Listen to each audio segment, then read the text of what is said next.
پیغمبروں پر ایمان لانے کی ضرورت۔ جب آپ کو معلوم ہو گیا کہ خدا کا سچا اور سیدھا راستہ وہی ہے جو خدا کی طرف سے خدا کے پیغمبر بتائیں، تو یہ بات آپ خود ہی سمجھ سکتے ہیں کہ پیغمبر پر ایمان لانا اور اس کی اطاعت اور پیروی کرنا تمام انسانوں کے لیے ضروری ہے۔ اور جو شخص پیغمبر کے طریقے کو چھوڑ کر خود اپنی عقل سے کوئی راستہ نکالتا ہے وہ یقیناً گمراہ ہے۔ اس معاملے میں لوگ عجیب غلطیاں کرتے ہیں۔ کچھ لوگ ایسے ہیں جو پیغمبر کی سچائی کو تسلیم تو کرتے ہیں مگر نہ اس پر ایمان لاتے ہیں نہ اس کی پیروی کرتے ہیں۔ ایسے لوگ صرف کافر ہی نہیں بلکہ بے وقوف بھی ہیں، کیونکہ پیغمبر کو سچا پیغمبر ماننے کے بعد اس کی پیروی نہ کرنے کا مطلب یہ ہے کہ آدمی جان بوجھ کر جھوٹ کی پیروی کرے۔ ظاہر ہے کہ اس سے بڑھ کر کوئی بے وقوفی نہیں ہو سکتی۔ کچھ لوگ کہتے ہیں کہ ہمیں پیغمبر کی پیروی کرنے کی ضرورت ہی نہیں، ہم خود اپنی عقل سے حق کا راستہ معلوم کر لیں گے۔ یہ بھی سخت غلطی ہے۔ آپ نے حساب پڑھا ہوگا اور آپ یہ جانتے ہیں کہ ایک نقطے سے دوسرے نقطے تک سیدھی لائن صرف ایک ہی ہو سکتی ہے۔ اس کے سوا جتنی بھی لائنیں کھینچی جائیں سب ٹیڑھی ہوں گی یا دوسرے نقطے تک پہنچ ہی نہیں پائیں گی۔ ایسا ہی حال حق کے راستے کا بھی ہے، جس کو اسلام میں صراط مستقیم کہا گیا ہے۔ یہ راستہ انسان سے شروع ہو کر خدا تک جاتا ہے اور حساب کے اسی اصول کے مطابق یہ بھی ایک ہی راستہ ہو سکتا ہے۔ اس کے سوا جتنے بھی راستے ہوں گے سب ٹیڑھے ہوں گے یا پھر خدا تک پہنچیں گے ہی نہیں۔ اب آپ غور کریں کہ جو سیدھا راستہ ہے وہ تو پیغمبر نے بتا دیا اور اس کے سوا کوئی دوسرا راستہ صراط مستقیم ہے ہی نہیں۔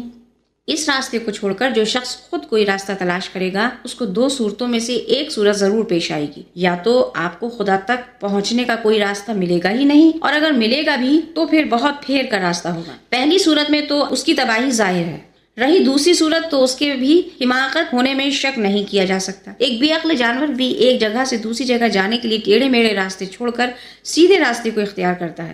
پھر اس انسان کو آپ کیا کہیں گے جس کو خدا نے ایک نیک بندہ سیدھا راستہ دکھانے کے لیے بھیجا ہو اور وہ کہے کہ میں تیرے بتائے ہوئے راستے پر نہیں چلوں گا بلکہ خود ٹیڑھے راستے پر بھٹک بھٹک کر اپنی منزل ڈھونڈ لوں گا؟ یہ تو وہ بات ہے جو سرسری نظر میں ہر شخص سمجھ سکتا ہے، لیکن اگر آپ زیادہ غور کریں گے تو آپ کو معلوم ہوگا کہ جو شخص پیغمبر پر ایمان لانے سے انکار کرتا ہے اس کو خدا تک پہنچنے کا کوئی راستہ نہیں ملتا، نہ ٹیڑھا اور نہ سیدھا۔ اس کی وجہ یہ کہ جو شخص سچے آدمی کی بات ماننے سے انکار کرتا ہے اور اس کے دماغ میں ضرور کوئی ایسی خرابی ہے جس کی وجہ سے وہ سچائی سے منہ موڑتا ہے، یا تو اس کی سمجھ بوجھ میں کوئی کمی ہوگی، یا اس کے دل میں گھمنڈ ہوگا، یا اس کی طبیعت ایسی ٹیڑھی ہوگی کہ وہ نیکی اور سچائی کی باتوں کو قبول کرنے کے لیے تیار ہی نہ ہوگی، یا وہ باپ دادا کی اندھی پیروی میں جکڑا ہوا ہوگا اور جو غلط باتیں رسم کے طور پر پہلے سے چلی آ رہی ہیں ان کے خلاف کسی کی بات کو ماننے پر وہ تیار نہ ہوگا، یا وہ اپنی خواہشوں کا بندہ ہوگا اور پیغمبر کی تعلیم کو ماننے سے اس لیے انکار کرے گا کہ اس کے مان لینے کے بعد گناہوں اور ناجائز باتوں کی آزادی باقی نہیں رہتی۔ یہ تمام سبب ایسے ہیں کہ اگر ان میں سے کوئی ایک سبب بھی کسی شخص میں موجود ہو تو اس کو خدا کا راستہ کبھی نہیں مل سکتا، اور اگر کوئی سبب بھی موجود نہ ہو تو ایسا نہیں ہو سکتا کہ ایک سچا اور نیک آدمی جو تعصب نہ رکھتا ہو ایک سچے پیغمبر کی تعلیم قبول کرنے سے انکار کر دے۔ سب سے بڑی بات یہ ہے کہ پیغمبر خدا کی طرف سے بھیجا ہوا ہوتا ہے اور خدا ہی کا یہ حکم ہے کہ اس پر ایمان لاؤ اور اس کی پیروی کرو۔ اب جو کوئی پیغمبر پر ایمان نہیں لاتا وہ خدا کے خلاف بغاوت کرتا ہے۔ دیکھیے آپ جس حکومت میں رہتے ہیں اس کی طرف سے جو حاکم بھی مقرر ہوتا ہے آپ کو اس کا حکم ماننا پڑے گا۔ اگر آپ اس کو حاکم ماننے سے انکار کریں گے تو اس کا مطلب یہ ہے کہ آپ نے خود حکومت کے خلاف بغاوت کی ہے۔ حکومت کو ماننا اور اس کے مقرر کیے ہوئے حاکم کو نہ ماننا، یہ دونوں باتیں ایک دوسرے کی الٹ ہیں۔ ایسی ہی مثال خدا اور اس کے بھیجے ہوئے پیغمبر کی بھی ہے۔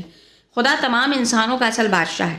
جس شخص کو اس نے انسان کی ہدایت کے لیے بھیجا ہو اور جس کی پیروی کا حکم دیا ہو، ہر انسان کا فرض ہے کہ اس کو پیغمبر تسلیم کرے اور ہر دوسری چیز کی پیروی کو چھوڑ کر صرف اسی کی پیروی اختیار کرے۔ اس سے منہ موڑنے والا بہرحال کافر ہے، چاہے وہ خدا کو مانے یا نہ مانے۔